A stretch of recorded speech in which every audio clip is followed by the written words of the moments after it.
So if I were to make a meme that sums up my take on period drama hairstyling, it would probably be, when did this become hotter than this? But then I look at some of the commentary out there judging historical dramas for their hairstyling choices, and I feel like it could also be reversed. So much of what I hear about historical hair on television is focused on historical accuracy and accuracy alone, to the point where we ignore everything else that a piece of art like a movie might be trying to do. If this sounds familiar, you're not wrong, because I feel like I say this every time I talk about historical dramas. Hi, I'm V. I talk about fashion history as it fits into the rest of human history, which means incorporating things like context and media analysis.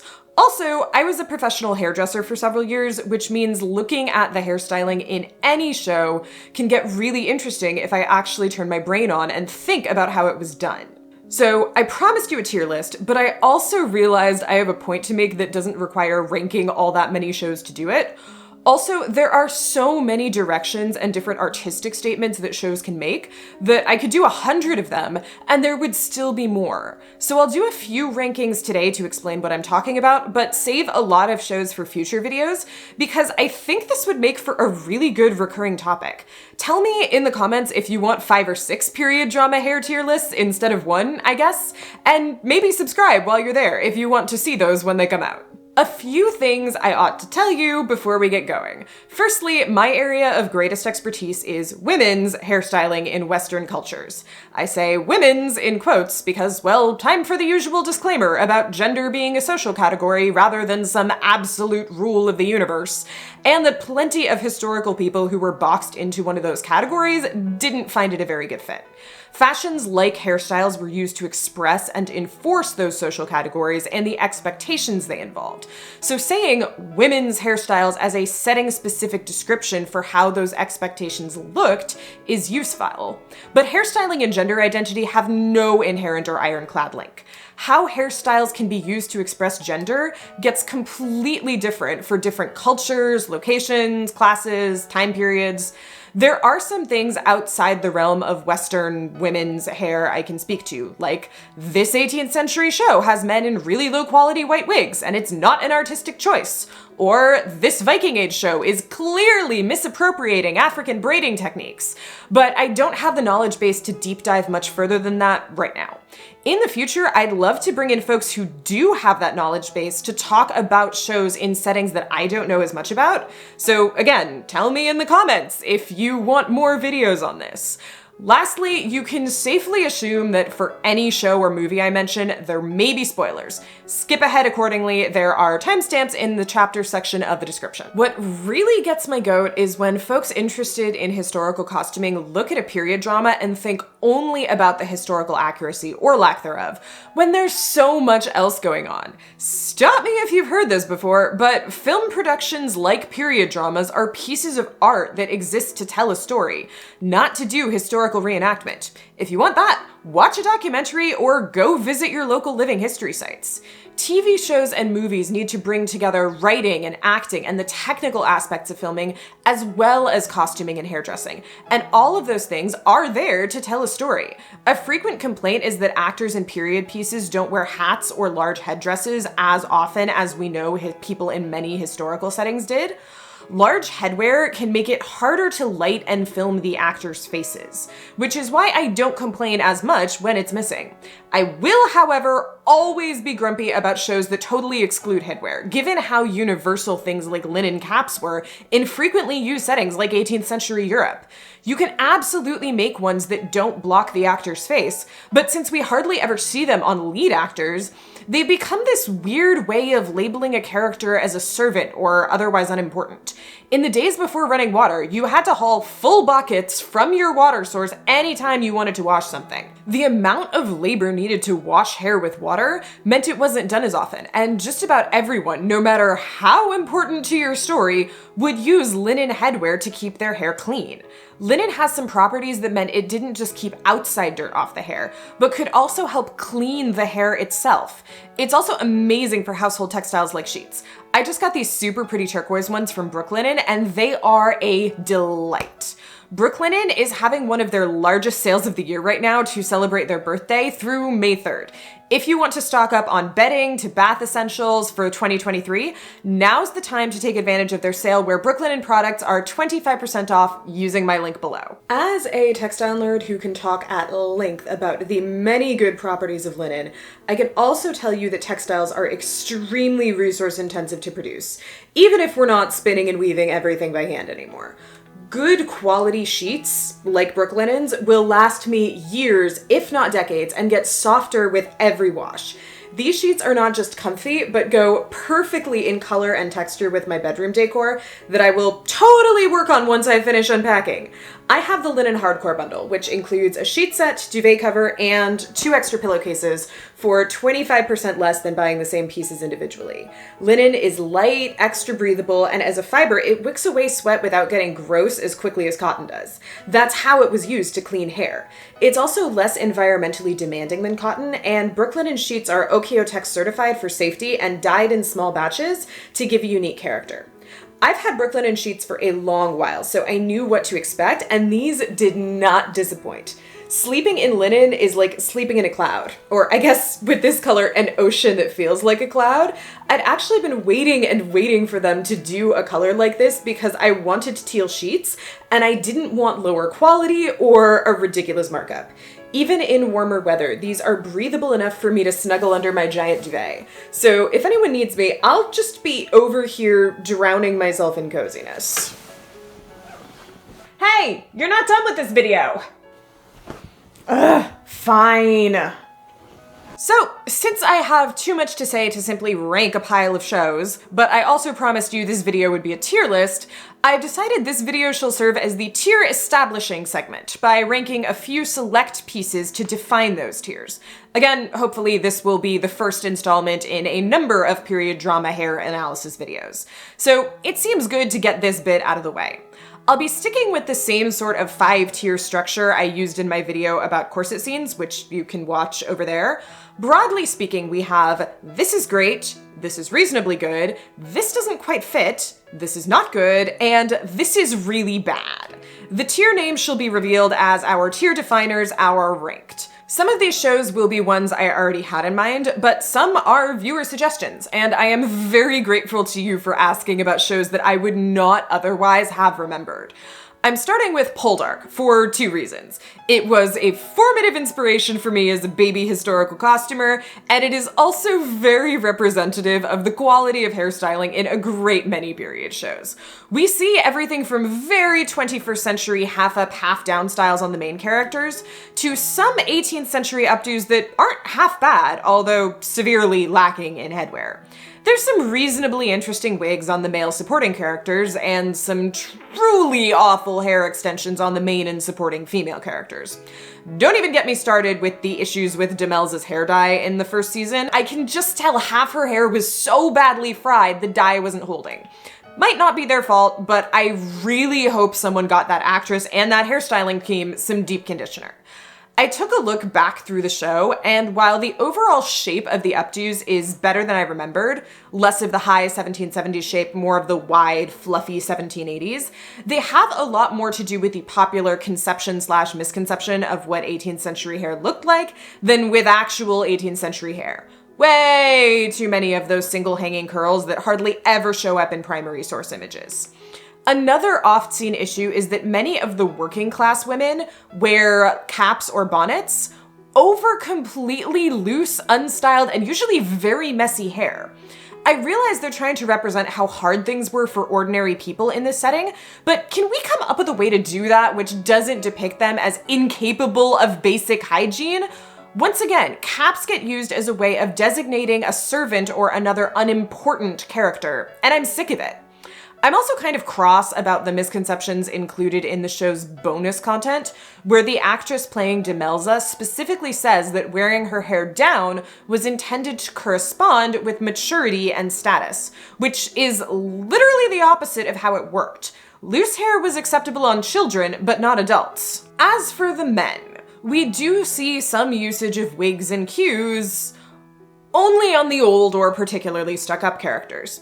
Our main male characters nearly always wear modern haircuts, even in settings where the older men wear wigs or queues, and even our villain only puts on a wig in the most formal settings. TLDR, this is a show that gets by on having pretty scenery and pretty actors, not carefully researched historical anything.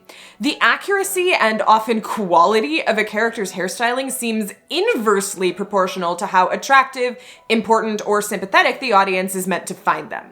The look is not consistent, and especially in season 1, not all that skillful either. So this goes squarely into our not good tier, for which the best name I can really come up with is you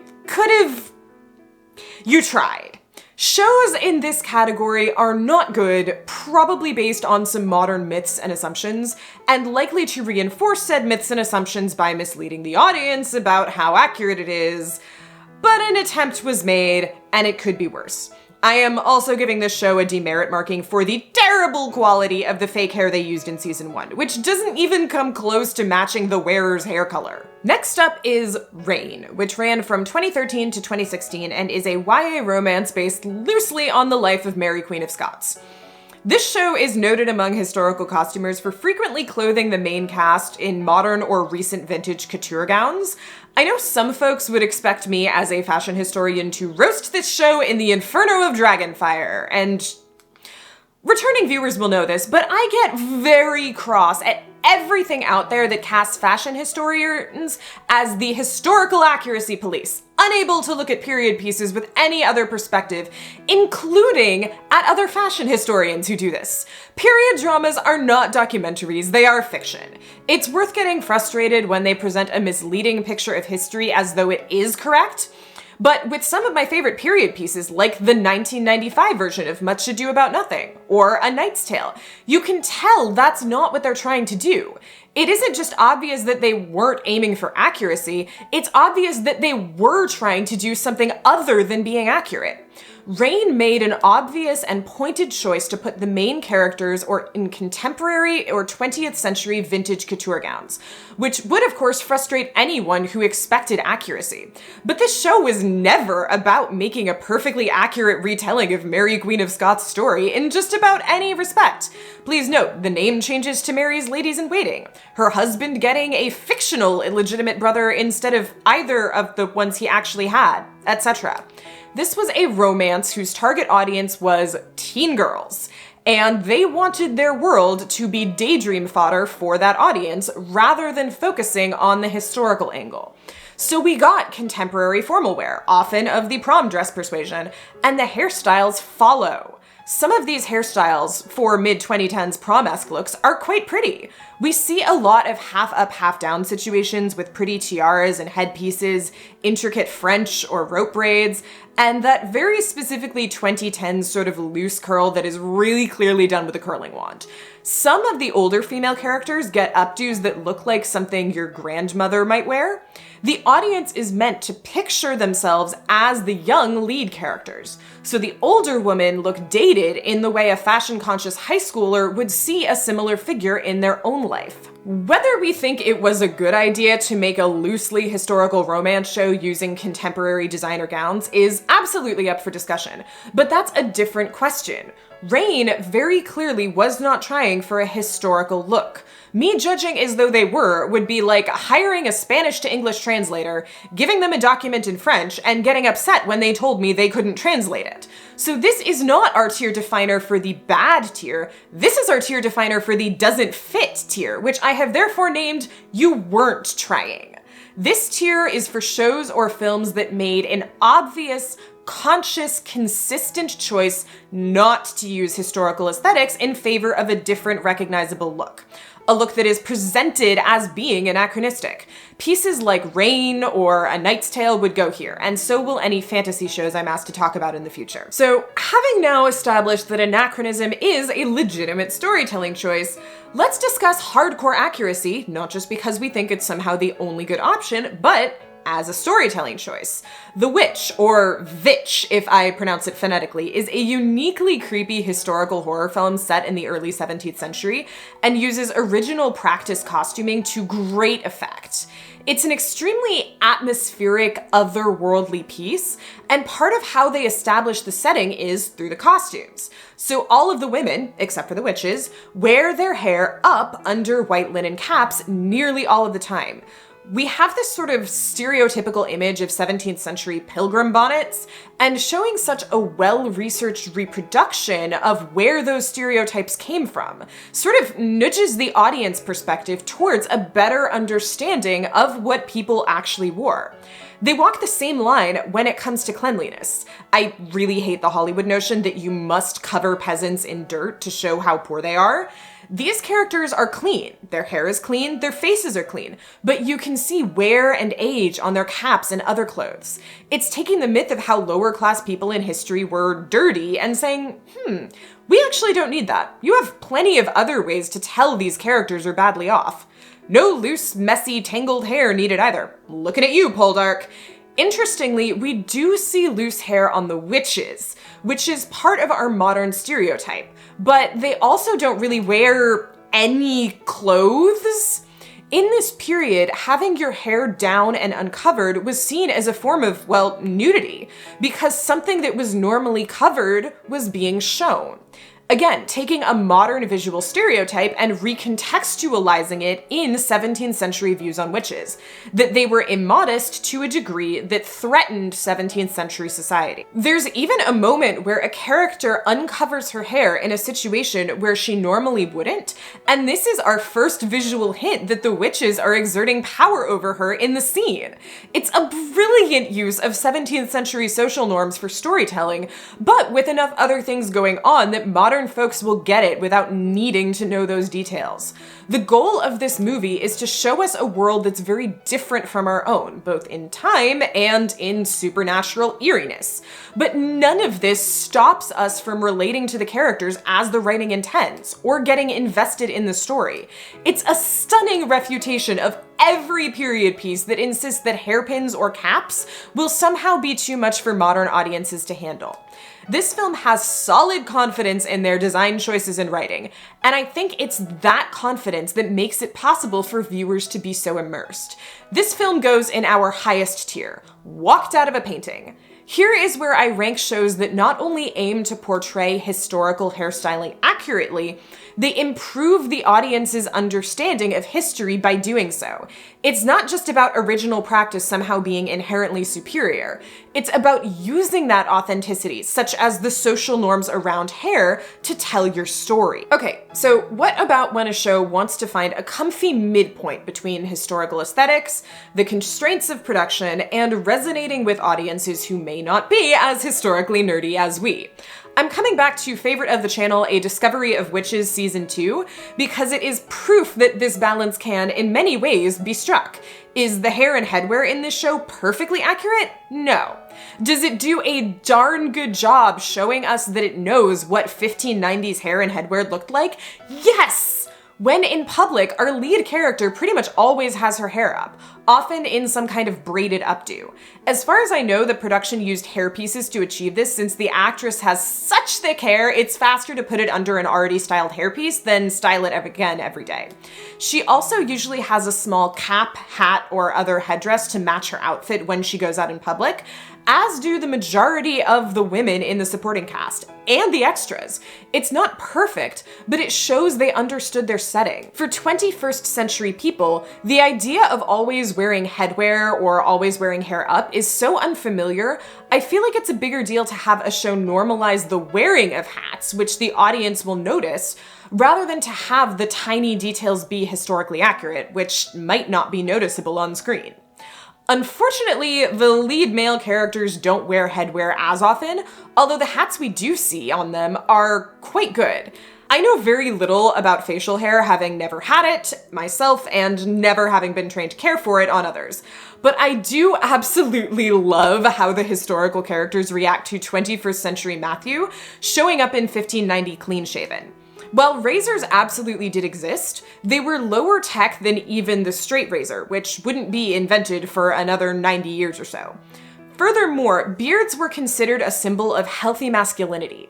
So not having one was associated with being immature, being ill, or having a not very tough or attractive status like being a clergyman. Knowing this makes one of my favorite Shakespeare scenes even funnier. Feel free to guess which one in the comments. Most fashionable men instead wore a neatly groomed beard, so it makes perfect sense that Matthew's friends wonder why he's suddenly clean-shaven and beardless. This goes to show that even if you are using more modern visuals, you can still use good writing to ground your show in history. Also, I love the little comment from Henry Percy about finding it easier to lip read. It's a small morsel of hearing loss representation, but also a really good one. Thus do we place this show in our second highest tier and call it Did Your Research. This is for shows that clearly studied historical hairstyling from their setting and used it to inform their artistic choices, even if those artistic choices deviated from historical practice.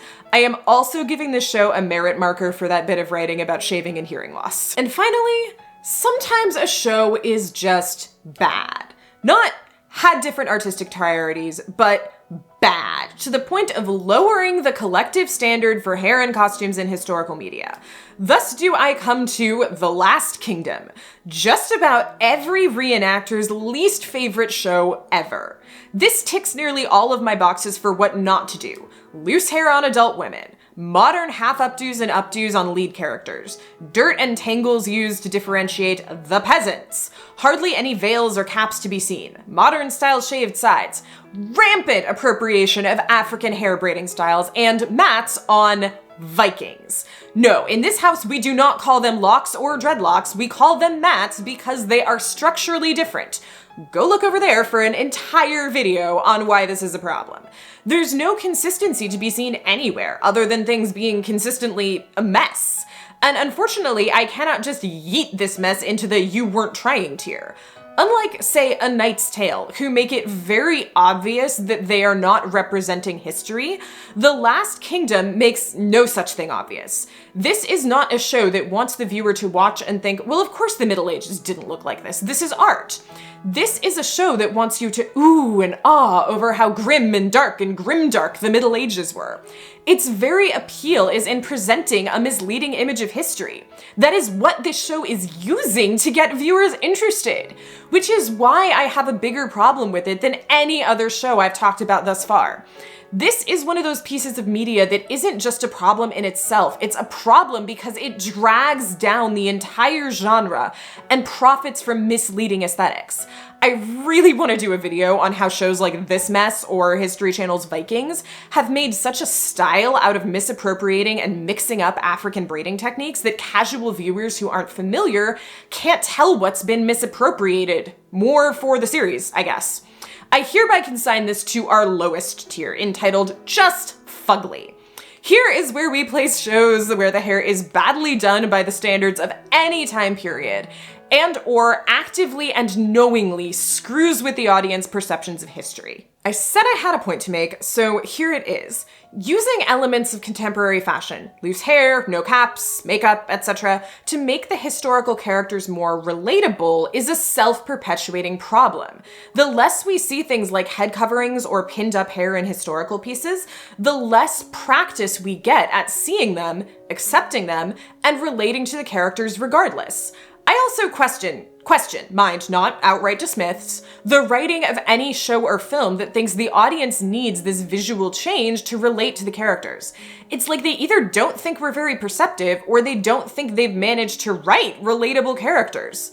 The way to avoid this issue, it seems, is when a production really commits to the bit, makes their artistic choices intentional, and stands behind them.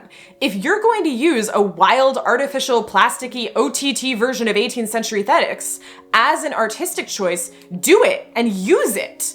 Likewise, if you want to go full-on original practice and put hand-stitched linen headwear on your characters to establish how different the setting was and ensure nothing breaks your audience's immersion, do that too. And if you decide to do something in between, like a time-traveling character choosing an anachronistic hairstyle. Make me believe in whatever it adds to the story. Make it a deliberate choice rather than a thoughtless one, or a narrative crutch, or an admission that you don't think your audience is perceptive enough to understand your show otherwise. It's the lack of deliberate choice that results in hairstyles that are confusing and sloppy and reliant on myths and misconceptions. Accuracy is only one part of what makes for good hairstyling in a period drama. It's one factor to consider when making artistic choices, but the consistency and conviction of those choices will make or break your production, no matter what artistic style you choose. Thank you for sticking around for this totally not bait and switch of a tier list. There are so many shows I can't wait to talk about in future videos, for better and for worse. Tell me about your favorite or least favorite historical hairstyle you've seen on screen in the comments, and click the button to tell YouTube you liked what you saw. Make sure to subscribe, not just for future tier lists, but also because the first episode of the giant series project I've been working on is coming out May 3rd. It's probably one of the coolest things I've ever done, and I cannot wait for you to see it. Coincidentally, Brooklinen's birthday sale is running through May 3rd, so don't forget to check out my link below for 25% off Brooklinen products during the sale. I'll see you in less than a week. Bye!